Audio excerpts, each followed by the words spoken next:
Hello and welcome back to the Middling Along podcast. My guest this time is food and health writer Sam Rice. She writes regularly for The Telegraph and Top Santé and has authored or co-authored two books now. The first called Midlife Kitchen Cookbook and her second book, The Midlife Method, looking at weight loss specifically for midlife. So Sam, welcome to the podcast. Hello, how are you? Nice to meet you. Great. It's nice to have you on. Before we kind of delve into the cookbooks themselves and some of the sort of thoughts about our needs in midlife and how those are different to earlier life stages, how did you sort of end up in this particular area of work? Because it's not something that you've always been doing. No, it's not at all, actually. I think I was working out just now before I came on because I knew I was going to be asked this question. Never quite know. It's actually 9 years I've been focusing on midlife nutrition, but my background actually is not in nutrition at all. In fact, you could say it's the opposite because before switching to food writing, I was a wine buyer and, well, aspiring wine writer and wine buyer. So you could say that's slightly at odds with a healthy Done a lifestyle, but 180. sort of. Yeah, but I did write for Top Santé quite a lot about how you can incorporate alcohol within a healthy lifestyle, because I think, it's not very good to be too puritanical about these things, and sort of saying to people you shouldn't drink anything is probably quite unrealistic. So I did quite a few had a column actually for Top Santé that looked at, it was called the healthy drinker. So I don't think the two are necessarily Because there's quite a push around sobriety at the moment. There's a lot of books yeah, coming out and yeah. sort of different people who are, really advocating for that sort of, I guess, all or nothing approach. Not that they're Yeah, advocating for the all, but I think with a lot of people, cutting that out completely feels really, really unachievable. So, yes. And I think, from my personal perspective, unless you have some sort of issues around alcohol, I don't really think it's necessary either. I think the problem is that it's quite easy to slip into a sort of mild dependency on alcohol, and I think that's really what you need to guard against. There's nothing intrinsically unhealthy about drinking, but it's just that if you're using it, if you're drinking more than the recommended guidelines, or you're using it in a more of as a psychological salve, really, which I think is an easy thing to slip into, or a then that, reward or a for reward, that's where it getting can through the become day.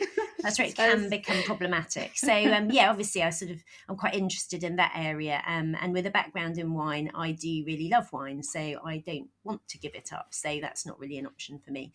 So interesting, isn't it, how you can sort of bring all these things together. I don't really think you need to have a sort of all or nothing mindset, and I don't think many people do have that mindset. And you might almost say an all or nothing approach is slightly disordered, because unless to really cut something out completely is quite an extreme measure. And and then do we that's set ourselves up to fail and yeah, then kind and of berate and ourselves for that? barring very serious situations where you might need to cut something out of your diet for medical reasons, or there can be other psychological reasons for having eating. When I say eat, I'm going to move more onto the food now. Eating restrictions. I think for the general population, if you are getting into rigorous kind of cutting out food groups and things like that, for me that might be an early warning sign that maybe you haven't got that great a relationship with food. So that's something that I talk about quite a lot in all of my books, that really what we're trying to move more towards is a positive relationship with food, where you're not sort of scared to eat certain things or feel guilty for eating certain things, or that your emotions are very bound up in what you're eating. So that's a big area of focus in nutrition at the moment, and it's something that I feel quite strongly about, that we should be having a more inclusive, welcoming view of what we eat. And you can achieve that. I think the key to achieving that positive relationship with food is understanding what you're eating, really, and knowing that there isn't anything that you're going to eat necessarily that is going to be bad for you, but you just have to look at the different proportions of the things that you're eating. So it's really an educational thing. So you get to a point where you think, actually, I'm eating well 80% of the time, and 20% of the time I'm eating the things I love just because I love them, and really make peace with that kind of approach to eating. So that's sort of my philosophy, my sort of food philosophy, to give it a grand term. Um, Inclusivity, not restriction. And I think that kind of fits in more with a midlife mentality as well. I think, we kind of get to a stage of life where we want to be a bit more embracing of things. And we do want to have a sort of more gentler, kinder approach to ourselves. And actually, so to wind back a bit, you actually asked me how I got into the nutrition game. So to wind way back, and when I left university, I was a management consultant, but that didn't last very long. That lasted about 3 years, I think, and then I quickly decided that the corporate life wasn't for me. And then my other big passion in life is skiing. So I thought, okay, that sounds like fun. So my husband and I set up a skiing business. So I did that for about, just trying to think, 14 years, I think I did that.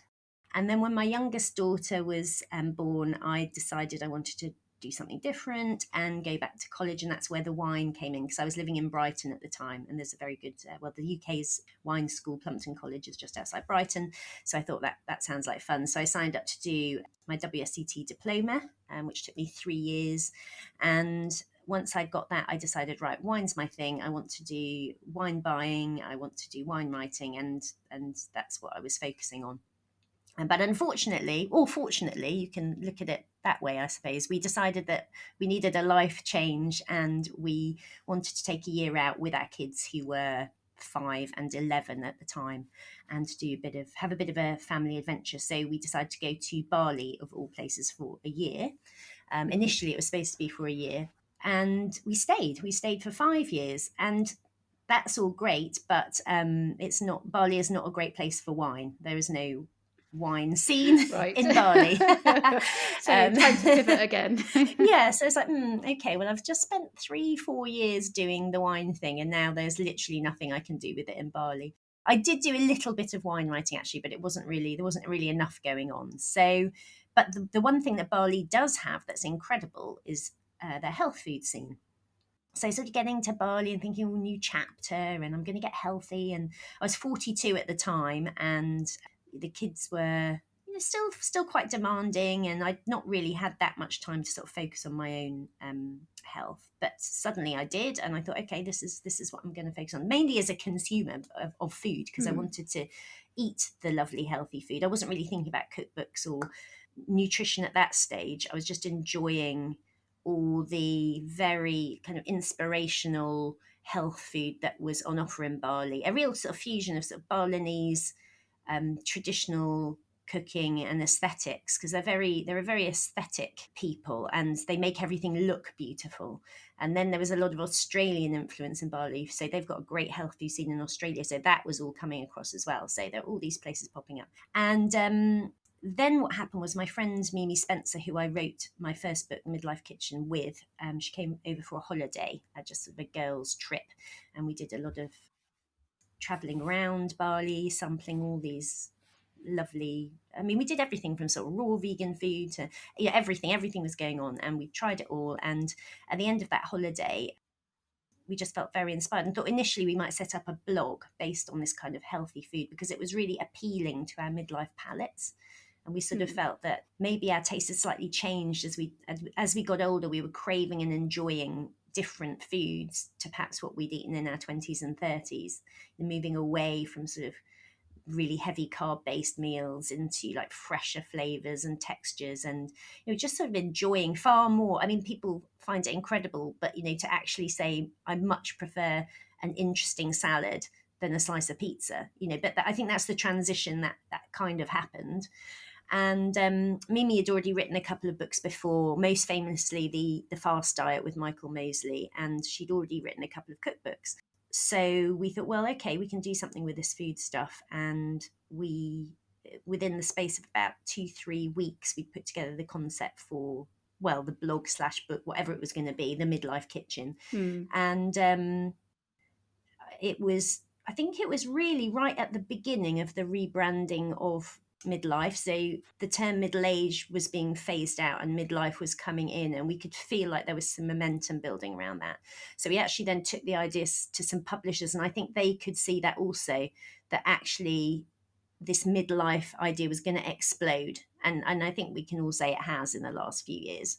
I think there's so much more midlife, mainly women, but midlife men as well. It's really come into the conversation about how you can embrace this time of your life, and there's far more podcasts like this. There's far more books on the shelves, and there's doctors like Louise Newson coming out and talking about the menopause and bringing that into the conversation. Yeah, So much more we, focus on sort of making those our kind of best years and setting ourselves up for a kind of a healthy older chapter, whereas yeah, than there was sort of, I think, for previous generations, and kind of really owning that and yeah. focusing on ourselves. Yeah, it was a bit of a dirty word before, and interesting when we first took the book to one of the publishers we went to, they wanted us to not call it the Midlife Kitchen, to call it something like the anti-aging cookbook or kitchen or something like that. And we said, but that's kind of missing the point, because we're not talking about anti-aging, we're talking about being pro-aging. To call this the anti-aging is against everything we believe in. So midlife has to So that was a be. no then. That was for a them. no, because the whole point of the book was to embrace midlife, and actually the publisher we went with could see that straight away, and they said, yeah, that is the USP of the book. So we feel like we were a really early adopter of this term midlife, and the book was an absolute joy to write. We did it in about 6 months, and it felt like, I don't know, effortless in a way. There's a lot of work that went into that book, but when I talked to Mimi about it was such a fun process. We loved doing the research. We loved developing the recipes. We did it 50-50. She was actually in Brighton at the time. I was in Bali, and we were sort of doing it using Skype and Dropbox and all those kind of technologies that have become so familiar to us now. But actually, Yeah, before the absolutely. pandemic, weren't really doing that much remotely. And it was just an absolutely brilliant project from start to finish. And it was a Sunday Times bestseller. So I think that says that the market was ready for something like that. And that was really the start of it for me. And since then, I've done various nutrition courses, and I've written another book called Midlife Method, which is more focused on weight loss in midlife. Because what I found was that although Midlife Kitchen, it was very much focused on optimum nutrition, I was having a lot of conversations with women who said they felt like they were really trying quite hard to eat healthily and eat well, but the weight was still accumulating, and they couldn't really understand why, and they didn't know what to do about it, and they didn't want to resort to a traditional diet. They wanted more tools to be able to manage their weight long term. So that was the focus of the Midlife Method, which came out at the end of last year. And I since then also have just completed my nutrition and culinary practice course at Leith's, which is more kind of a chef-based course where you look at nutritional theory and you put that into practice in the kitchen. So that's really the direction I am going in now. And a bit of a scoop, I am working on a concept document for a new book based on that kind of idea. So I sort of feel like that's kind of been the trajectory. And what I found is that what people really, really, really want you to give them are sort of simple, practical ways to put all those nutritional ideas into their daily diet. It's all well and good saying, oh, you need to eat 30 grams of fiber a day, but what does that mean? How do you Yeah. actually do that? We all know kind of what we should be doing, but with the best will in the world, we can't always quite achieve that on a How day-to-day do we get from basis. A to B? A Yes. being kind of not Yeah. optimal, and B being, Yeah. we're ticking all the boxes, but it's not Exactly. necessarily something that you can jump straight into, especially, if you are like many of us at this point in life, juggling maybe a demanding job and kids and sort of elderly parents, or a whole host of different demands, or maybe your budget doesn't necessarily stretch to doing all of those optimal things, and maybe there's a sort of a process, like you say, to work through, where you can make those incremental changes gradually Yeah. to get you there, rather than feeling totally overwhelmed and, oh gosh, I can't, I can't Yeah. possibly tick all those boxes straight away, so I'm not even going to try. So what are your thoughts in terms of how we can approach that and sort of set ourselves up for success. So there's Well, I think some, that's a really good point that you make, that you can feel overwhelmed by it all. And I think there's a tendency to think, oh, I can't possibly do all of that, so I'm going to do none of it. I'm just going to stick yeah, my head in the sand and go, okay, well, I can't possibly eat 30 plant foods a day. I can't possibly eat 30 grams of fibre a day, whatever they're telling me to do. So I'm just going to ignore it and not do any of it, and maybe pop a few supplements and hope for the best. Or possibly, I don't know, go on a bit, try and be good for a couple of weeks, and then after that be like, fall off the oh, I can't really wagon. be bothered with this anymore. So I think we Yeah. can all recognize those patterns. And I think the main thing to realize is that that is a mindset that we all can get into. And really, the best way to figure all this out is to try and change that mindset. But it doesn't have to be sort of flipping a switch. You don't have to go from A to Z. Really, what it is saying, well, doing a little bit consistently is better than doing a lot sporadically, because that's when you get into that kind of all or nothing mindset. So really, it's to start with maybe one good habit, and just try and make that stick. So, for example, it might be your meal planning. Okay, this is a Hmm. big one for people. That I feel honestly that the best thing you can do if you want to eat well is to plan your meals. I think if you do absolutely nothing else, by planning your meals and doing a shop and organizing what you're going to be eating through the week, that is the biggest benefit to healthy eating, because you're not going to get caught short, and you're not going to have, you're not going to be in a position where you haven't got the things in the fridge that you need, which is when all of this falls apart. It all falls apart when you've run out of time and you head into Tesco Express and you grab something from the chiller cabinet. That's when that happens to all of us. But if Yeah. you plan your meals, the chances of that happening are going to be much, much less. So I would say that is probably the biggest favor you can do yourself. So interestingly, that's not about actually what you eat. I'm not saying, oh, the biggest thing you can do is eat more complex carbs. What I'm saying is the best thing you can do is just try and be a bit more organized, particularly if you're time poor, because it pays such dividends through the week. So I'm an absolute sort of stickler for this. And on a Sunday, I will sit down, and I mean, obviously it can change, but I try and make sure I know Monday to Thursday at least, because the weekends can go a bit off piece. So Monday to Thursday, at least I know what we're having for dinner. Make sure I've made some kind of a soup that I can have for lunches, and for breakfasts, I pretty much always have eggs or porridge or yogurt, berries, granola. So my breakfast, I just know what I'm having. So I'd say to me, if you can just take that away and just commit to doing that, I think that will pay the biggest dividends. But obviously, I mean, there are all sorts of other tweaks and hacks and things like that. I mean, I like to just make sure, actually, rather than thinking of cooking, I often think about assemblies. So what are things that I can put together on a plate that are going to be super healthy, that might not even involve any cooking? Because if time is the enemy, which it does seem to be for most people, really, if you've got a fridge and some cupboards with the right ingredients on them, you can just put them on a plate and you're going to be ticking a lot of nutritional boxes. So, for example, I last night I made a reel. Actually, I've just posted a reel on my Instagram, which is what I had for dinner last night, and it's just some lentils that I had in a tin, and I just drained them and I mixed them with yogurt and curry powder. I put it with a smoked mackerel fillet. I had a hard-boiled egg, and I had a little bit of avocado, a little bit of chopped tomato, a little bit of spring onion, and that was just all in a bowl.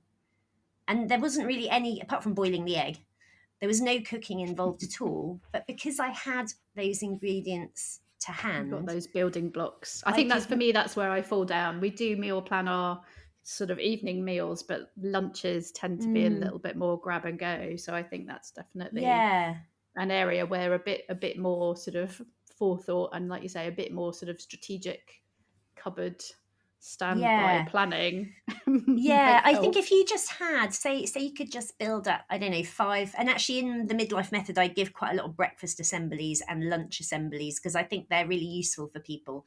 And having the wherewithal to produce something like that is just so brilliant, rather than, I don't know, just resorting to cheese and ham sandwich, or whatever it is that you're going to have for lunch, which is, probably not Yeah, that the balanced, probably not knee giving jerk. you I've everything got you no need, probably not going inspiration. to sustain you. But something like that dish that I described, it took 5 minutes to put together, and nutritionally ticks absolutely every single box. And also it's not particularly high in calories. If you were worrying about weight, if weight was one of your concerns, that would also fit within good kind of weight management programs. So I think if you can think about healthy assemblies, that's another really useful way of viewing your food, rather than something, oh my god, I've actually got to cook this big thing. And actually, one of the column that I write for the Telegraph at the moment is actually called 3 Easy Ways, and the focus of that column is to take something like, I don't know, fiber, and say, well, what are 3 easy ways to get fiber into your diet? What are the switches you could make? And I mean, the obvious ones are switching to wholemeal bread, switching to wholemeal pasta, things like that. Mhm. But also people don't realize that there's a lot of fiber in things like berries. There's a lot of, for example, if you're going to have potatoes, make sure you keep the skins on them, things like that. They're just little things to kind of get into the habit of doing. So if you're making potatoes, if you want to do something with potatoes for dinner, just cut them into wedges, don't take the skin off, a little bit of olive oil, salt and pepper, shove them in the oven. That's going to be far healthier than sort of getting some oven chips and putting them in the oven. Yeah. So it's really no harder. So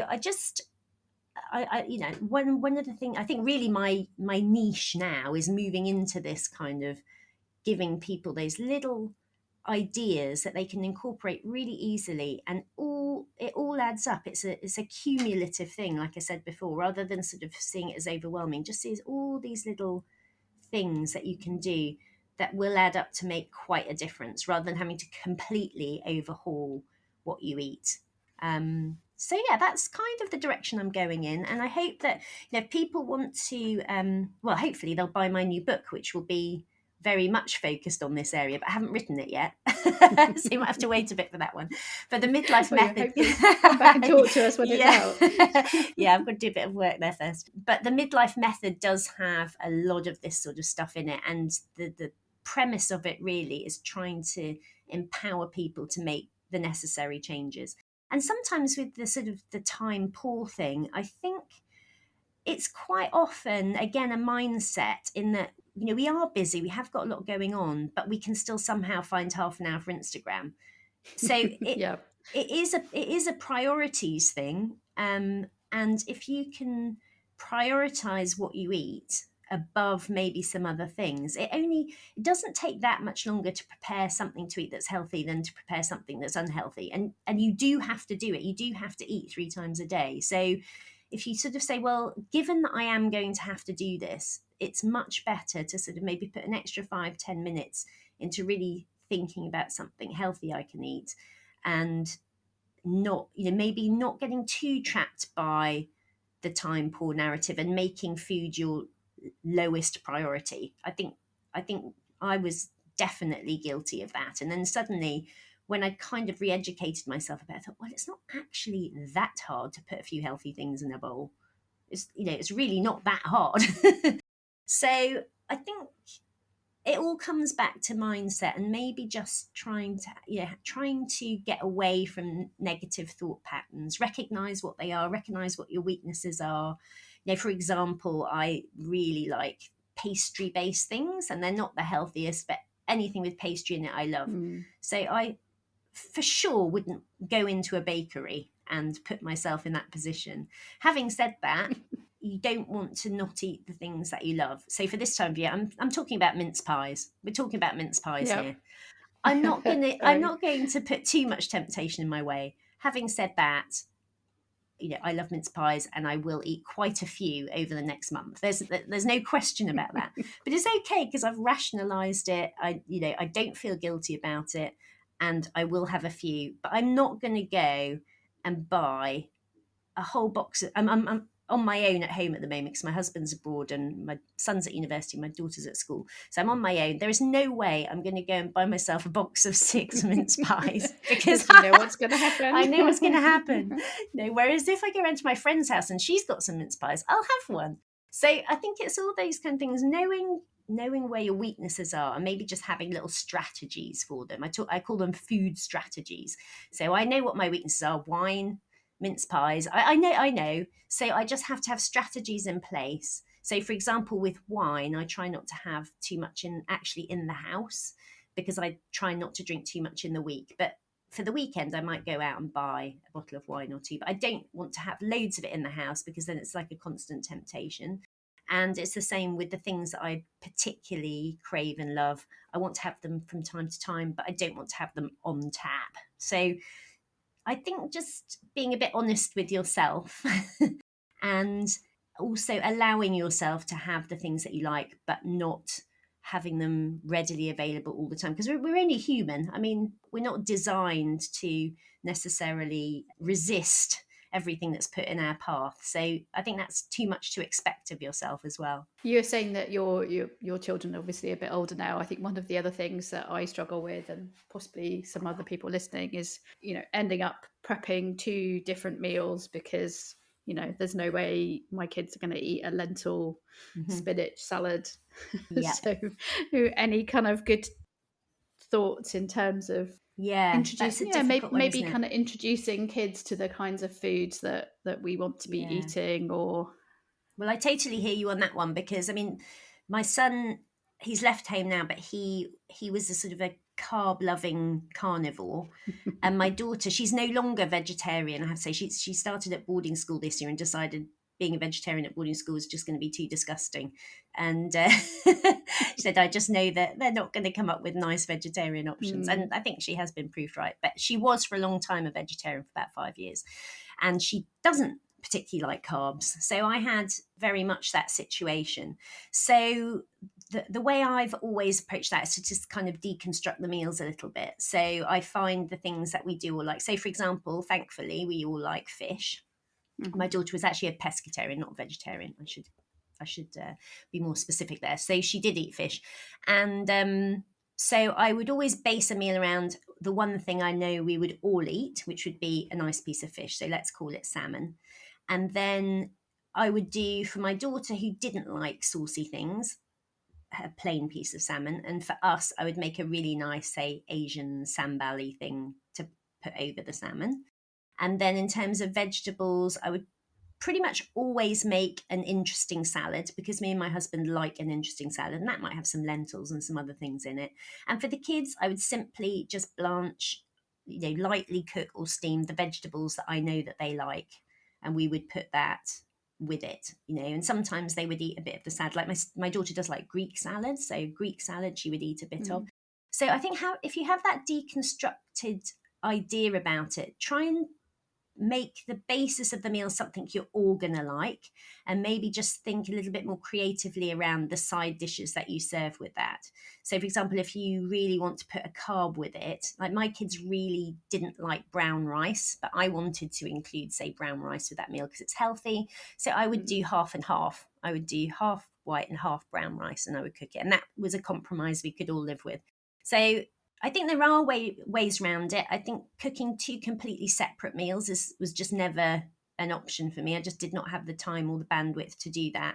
But it does take a little bit of thinking about to cater for all those different tastes. But yeah, my advice comes would back be to the planning again. yeah, it does come down to the planning, and it does come down to just being pragmatic and saying, okay, well, let's find some common ground. And I actually had a spreadsheet where I would have like a list for fish, a list for chicken, a list for beef, a list for vegetarian, and I would write down all my ideas that had worked and what I'd done. So I guess by the time I'd finished, I probably had about 40 or 50 things on there that I could just then do a plan.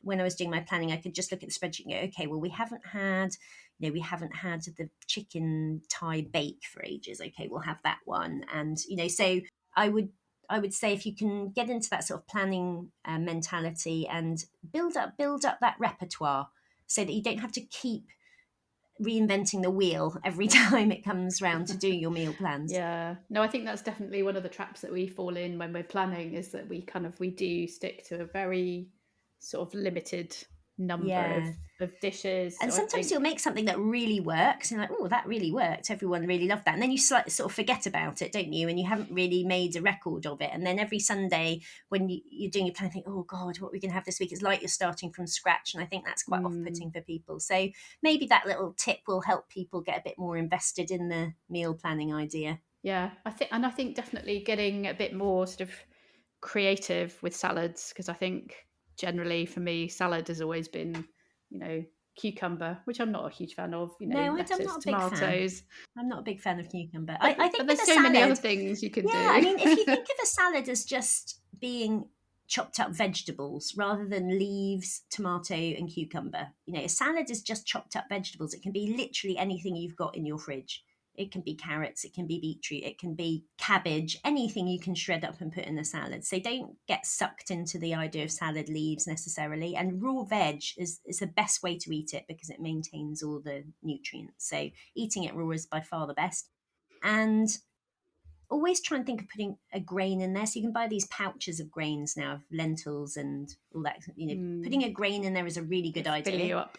Yeah, it fills you up and you get a bit more protein and what have you. So it's more balanced. I quite like putting fruit in salads. People don't often think of that, but if you've got a few blueberries, chuck that in, chuck some strawberries in. I think a bit of sweetness in a salad is a really good thing. Herbs, if you've got fresh herbs, if you grow them, or if you've got just a bag that you bought for something, chuck the fresh herbs in there. I think if you just have a slightly broader idea of what a salad is, they can be really interesting. And salad dressings, I mean, you can bung anything in a salad dressing. I love making different salad dressings, Asian ones. I've got really nice creamy tahini one that I make. I've got 4 or 5 that I make regularly. And actually they're from the Midlife Kitchen, the first book. So yeah, salads can really add a massive layer of interest to a meal, but also from a nutritional point of view, you're eating far more plant foods if you mix it up that way. And so from a nutritional box ticking perspective, if you can get into that sort of chuck everything in a bowl salad mentality, then you're going to be improving your gut health by doing that. Yeah, well, that's definitely my takeaway is to kind of focus on salad creativity and I like that, salad creativity. That's actually quite a good name for a book. build creative salads. Thanks. I'll put that on the list. Got to get the other one done first, then I'll do that one. Fantastic, Sam. Thanks so much. Lots of food for thought. And nice pun. Yeah, excellent. And your book's certainly on my my list of ones to buy. Christmas is coming. Christmas money. Is coming. I know. Yeah. So and I'll also pop a link to your Instagram page on the podcast page when we write up the notes. Thanks so much. Good to talk to you. You've been listening to the Middling Along podcast. Do remember to subscribe to be notified when our next episode is live. And why not visit the blog at www.middlingalong.com to sign up to my newsletter as well. I do hope you enjoyed listening today. If you did, I'd be really grateful if you would consider leaving a short review, as that helps people find the podcast and helps get it noticed. Hope you can join us next time. Goodbye for now.